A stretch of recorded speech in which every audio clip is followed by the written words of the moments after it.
So ఈరోజు ఆరోగ్య సదస్సులో పిల్లల్లో కిడ్నీ ప్రాబ్లమ్స్ మూత్రపిండ వ్యాధుల గురించి చెప్పడం జరిగింది. దీంట్లో ఏమి అంటే పిల్లలు కామన్గా మనం కిడ్నీ ప్రాబ్లమ్స్ ఉండవని చాలామంది అనుకుంటుంటారు.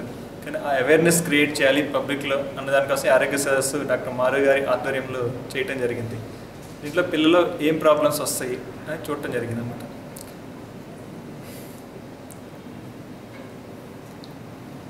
కామన్గా మనం చూసే కొంతమంది రక్తం పడిపోవటం కానీ, దాంట్లో ప్రోటీనూరియా లాగా రావటం కానీ, లేదా బీపీ ఎక్కువ ఉండటము, లేదా గ్లోమరల్ నెఫ్రైటిస్ అంటాం, కిడ్నీ వాపులాగా వచ్చేసి రావటము, కిడ్నీ ఫెయిల్యూరు, లేదా స్టోన్స్ ఫార్మేషన్, కిడ్నీలో స్టోన్స్ ఫామ్ అవుతుంది. పిల్లలు 10 సంవత్సరాల పిల్లలు కూడా కామన్గా చూస్తుంటాం, 6 నెలల పిల్లలు కూడా చూస్తూ ఉంటాము.